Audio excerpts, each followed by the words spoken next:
हे दोस्तों, welcome to study IAS. और आज की वीडियो में हम लोग बात करने वाले हैं, एक काफ़ी अच्छा आर्टिकल आया था इंडियन एक्सप्रेस में, उसके बारे में। देखिए दोस्तों, आप लोगों को पता होगा किस तरीके से यहाँ पे अर्थ का ओवरऑल जो टेम्परेचर है वो समय समय पर नोटिस करा गया है कि वो बढ़ चुका है। इंडिया में ही आप लोगों ने काफ़ी सारी ऐसी सिटी, ऐसी स्टेट के बारे में पढ़ा होगा जहाँ पे जो उनका ओवरऑल टेम्परेचर है वो इंक्रीज़ होता हुआ दिखाई दिया गया है पिछले कुछ डिकेड से। ओके, लेकिन क्या बात है, क्या पूरे जो अर्थ का ओवरऑल टेम्परेचर है वो किस हिसाब से बढ़ता हुआ यहाँ देखने को मिला है? कुछ यहाँ पे स्टडी करवाई गई थी, कुछ यहाँ पे रिसर्च हुई है, उसकी कुछ रिपोर्ट आई हैं, उसके बारे में भी हम लोग डिस्कस करेंगे। एंड ओवरऑल ये जो पूरा आप कह सकते हैं लेक्चर होने वाला है, ये काफ़ी बढ़िया होगा क्योंकि वो आर्टिकल मैंने इस पूरे लेक्चर में कवर करवाया है जिसमें काफ़ी कुछ यहाँ पे अच्छे से एक्सप्लेन करा था, और मैं उसी पे ही आप लोगों को और अच्छे से एक्सप्लेन करने की कोशिश करूँगा। ओके, अब बढ़ते हैं वीडियो में आगे और देखते हैं कि किस तरीके से जो क्लाइमेट की रिकवरी है वो भी देखी गई है, और यहाँ पे क्या बताया जाता है जो टेम्परेचर है उसके इंक्रीज़ होने पर। तो सारी बातें हम लोग अपनी आज की वीडियो में पढ़ेंगे। वीडियो को पूरा ज़रूर देखिएगा। एंड दोस्तों, अगर वीडियो को देखने के बाद आपके कोई डाउट रहते हैं तो वो भी आप हमसे पूछ सकते हैं कॉमेंट सेक्शन में। ओके, आपके सारे डाउट जो हैं वो क्लियर करवाए जाएंगे। अब बढ़ते हैं वीडियो में, लेकिन उससे पहले अनअकैडमी की तरफ से आप लोगों के लिए यहाँ पे कुछ बातें हैं। अनअकैडमी में टॉप 20 में 7 रैंकर थे, टॉप 50 में 15, एंड ओवरऑल यहाँ पे 170 से ज़्यादा बच्चों ने इस एग्ज़ाम को, मतलब कि आपका यूपीएससी सीएससी एग्ज़ाम को क्लियर करा है। तो दोस्तों, अगर आप भी चाहते हैं तो अनअकैडमी आपको प्रोवाइड करवाता है टॉप एजुकेटर के through guidance, comprehensive test series, high quality आप लोगों के लिए material, doubt clearing session, answer writing कैसे करनी है, और करंट अफेयर पे भी काफ़ी ज़्यादा जो फोकस है वो करवाया जाता है। तो दोस्तों, एक तरीके से अनअकैडमी आपकी पूरी प्रिपरेशन करवाएगा। मैं ये ज़रूर कहूँगा कि आप लोग को जाके एक बार ट्राई ज़रूर करना चाहिए। स्टडी आईएएस आप लोग के लिए कुछ स्पेशल लेके आया है, 10% का डिस्काउंट। जो भी आप कोर्स खरीदेंगे यहाँ पे, अगर मान लीजिए उसका कोई एक्स अमाउंट आता है, तो उस पर अगर आप लोग हमारा जो स्टडी आईएएस कोड है उसे यूज़ करेंगे तो आपको इस एक्स अमाउंट पे 10% डिडक्शन के बाद आपके जो पैसे बचेंगे वो आपको देने पड़ेंगे। तो ये जो हेल्प है ये स्टडी आईएएस आप लोगों के लिए कर रहा है। ओके दोस्तों, तो जल्दी जाइए और अवेल कीजिए इन सभी ऑफर्स को। अब बढ़ते हैं वीडियो में और देखते हैं कि किस तरीके से जो क्लाइमेट चेंज है वो होता हुआ यहाँ दिखाई दे रहा है। देखिए, IPCC, inter governmental panel on climate change, एक तरीके से आप मान सकते हैं ये पैनल है जो कि क्लाइमेट चेंज पे जो भी आप कह सकते हैं रिसर्च होती है, रिपोर्ट होती है, मीटिंग, कॉन्फ्रेंस, ये सब करवाता है। इसने ये कहा है, या फिर आप कह सकते हैं यहाँ पे इसने वार्न करा है कि एवरेज जो ग्लोबल टेम्परेचर है वो यहाँ पे 2 डिग्री सेल्सियस तक बढ़ता हुआ दिखाई देगा 2100 ईयर पे। मतलब कि अभी तो मान लीजिए 2021 चल रही है, पर जब यहाँ पे 2100 हो जाएगा तब क्या होगा, उस टाइम पे उन्होंने कहा है कि 2% जो है, जो डिग्री है, वो यहाँ पे जो टेम्परेचर है वो इंक्रीज़ हो जाएगा कंपैरेटिवली प्री इंडस्ट्रियल टाइम्स पे। मतलब कि अभी आप कह सकते हैं प्री इंडस्ट्रियल टाइम चल रहा है जहाँ पे इंडस्ट्री बहुत ग्रो हुई है। ओके, उस तरीके की बातें यहाँ पे करी गई है। इस बात को समझने के लिए कि कितनी जल्दी यहाँ पे जो क्लाइमेट है वो खुद को रिकवर करेगा, उसके लिए एक इंटरनेशनल टीम बनाई गई थी जिसने यहाँ पे स्टडी करा था ग्लोबल टेम्परेचर को। और आप कह सकते हैं स्टडी भी ऐसे नॉर्मली नहीं करा, कुछ डिकेड का नहीं, यहाँ पे स्टडी करवाए गए थे यहाँ पे 56 मिलियन ईयर्स की। मतलब कि 56 मिलियन ईयर पहले क्या हुआ था, किस तरीके से बदलाव यहाँ पे देखे गए थे, ये सारी बातों को स्टडी करवाया गया है। और उन्होंने, या फिर आप कह सकते हैं जो उनकी फाइंडिंग थी उसमें ये पता चला है कि 20 से 50,000 साल के पहले, मतलब इससे 20 से 50,000 साल पहले यहाँ पे जो राइज हुआ है ओवरऑल जो टेम्परेचर का है वो 5 से 8 डिग्री सेल्सियस तक हमें देखने को मिला है। ये सारी बातें, ये सारे रिजल्ट जो हैं वो पब्लिश करवाए गए थे जर्नल साइंस एडवांस के अंदर। देखिए, 56 मिलियन ईयर एगो उस टाइम पे जो अर्थ है उसने एक्सपीरियंस करा था एक natural period of global warming, जब यहाँ पे जो वॉल्केनिक इरप्शन थे वो चालू हो गए थे। और उस पीरियड को कहा जाता है PETM, Palaeocene Eocene thermal maximum. उस टाइम पे क्या हुआ था, ह्यूज अमाउंट में जो कार्बन डाइऑक्साइड है वो रिलीज़ हो गई थी एटमॉस्फेयर में, और उस वजह से इतनी ज़्यादा आप कह सकते हैं यहाँ पे ग्लोबल वार्मिंग हुई कि 5 से 8% तक जो टेम्परेचर है ओवरऑल वो यहाँ पे बढ़ गया था। ओके,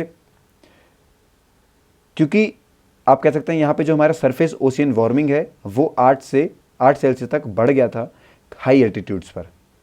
और साथ ही साथ इस स्टडी ने ये भी शो करा है कि उस टाइम पे मास एक्सटेंशन हुआ था, क्योंकि आप कह सकते हैं वो ऐसा पीरियड था जब एसिडिफिकेशन हुआ था और तभी मास एक्सटेंशन हुआ था डीप ओशन के अंदर भी।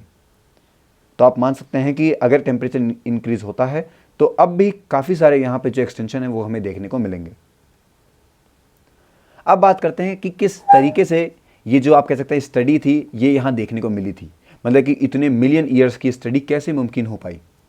देखिए जो टीम है उसने एनालिसिस करे rocks, single celled marine organism को, मतलब कि आप कह सकते हैं जो कि ऐसे मरीन ऑर्गेनिज्म जो कि सिंगल सेल्ड है, क्ले मिनरल्स, लिथियम आइसोटोप, क्योंकि उन्हें डिकोड करना काफ़ी आसान, मतलब उनके डिकोड करने के बाद आप लोग ये जान सकते हैं कि क्या हुआ था उस पीरियड के अंदर।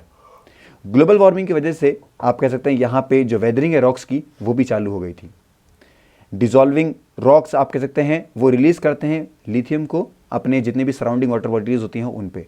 और अगर हम लोग आइसोटोप, मतलब जो लिथियम के आइसोटोप हैं उन्हें स्टडी करेंगे तो हमें पता लग जाता है कि किस तरीके से जो इरोजन का अमाउंट है वो क्या हुआ था।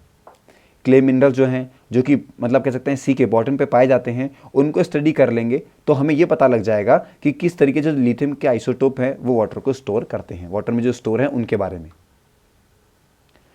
देखिए जो लिथियम है वो काफ़ी बड़ी एडवांटेज दिखाता है, क्योंकि लिथियम कुछ ऐसे एलिमेंट में से है जो कि आप कह सकते हैं यूज़ नहीं करवाए जाते हैं किसी बायोलॉजी या फिर प्लांट के अंदर। तो आप कह सकते हैं ये एक तरीके से ऐसा सिग्नल हो गया जो कि ग्रो और डाइंग प्लांट्स में नहीं होते हैं, मतलब कि लिथियम का इफेक्ट नहीं होता है।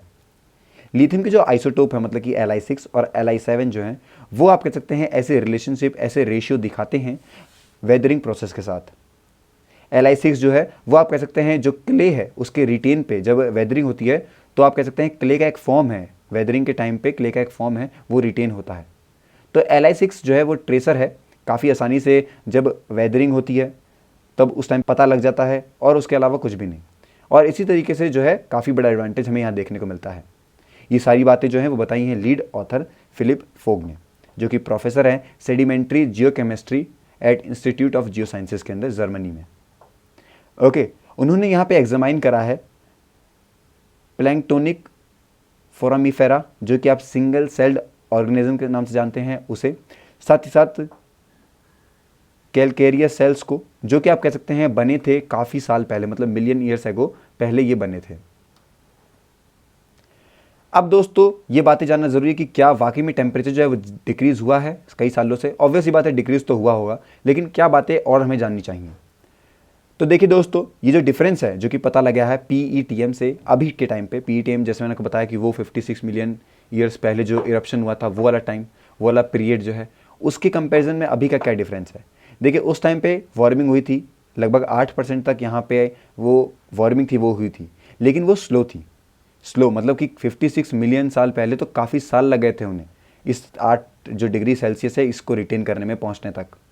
लेकिन अभी मैं बता देता हूँ आपको PETM के अलावा इस टाइम पे लगभग 3 से 4 डिग्री जो सेल्सियस है वो बढ़ता हुआ दिखाई दिया है और काफ़ी जल्दी। उन्होंने ये एक्सप्लेन करा कि किस तरीके से यहाँ पे प्रोबेबिलिटी है कि आप कह सकते हैं जो रिकवरी आप कह सकते हैं काफ़ी साल पहले हुई थी वो यहाँ पे बातें हमें देखने को मिली हैं। क्योंकि अगर CO2 का जो रिडक्शन है वहाँ देखने को मिलता है, CO2 अगर कम यहाँ पे रिलीज़ होती है तो आप कह सकते हैं यहाँ पे जो रिकवरी है वो भी हमें देखने को मिलेगी। तो अगर CO2 कम निकलेगा तो यहाँ पे जो रिकवरी है वो भी काफ़ी ज़्यादा देखने को मिलेगी। अभी आगे बताता हूँ कि आखिर CO2 ऐसा क्या करता है जिस वजह से दिक्कतें यहाँ देखने को मिलती हैं। देखिए जैसे कि आप सभी को पता है कि जो ग्रीन हाउस गैस है वो यहाँ पे डिले हो गई है क्लाइमेट स्टेबलाइजेशन की वजह से। मीथेन और नाइट्रस ऑक्साइड जो हैं वो दो बड़ी प्रॉब्लम है शॉर्ट टर्म पे, लेकिन अगर लॉन्ग टर्म में बात करें तो CO2 है। हमारे एटमॉस्फेयर में अगर CO2 बढ़ता है तो ऑब्वियस सी बात है यहाँ पे जो ग्रीन हाउस है वो भी बढ़ता हुआ यहाँ दिखाई देगा और उस वजह से यहाँ पे जो ग्लोबल वार्मिंग है वो भी हमें पूरी बढ़ती हुई दिखाई देगी। ओके दोस्तों, तो मीथेन को हम लोग एटमॉस्फेयर से हटा भी सकते हैं वेदरिंग के थ्रू, लेकिन दोस्तों अगर हमें CO2 हटाना है तो वो थोड़ा आप कह सकते हैं टफ काम हो सकता है, क्योंकि काफ़ी टाइम ले लेता है CO2 आप कह सकते हैं हटने में। ओके दोस्तों, और CO2 जो है वही मेन आप कह सकते हैं काम रहता है जब अर्थ को वार्म करना होता है। तो यही थी पूरी आज की वीडियो। आई होप कि वीडियो आपको पता समझ में आई होगी, उसके बारे में कुछ बातें आपको पता लगी होंगी। मिलते हैं अपनी नेक्स्ट वीडियो में, तब तक के लिए हैव अ नाइस डे।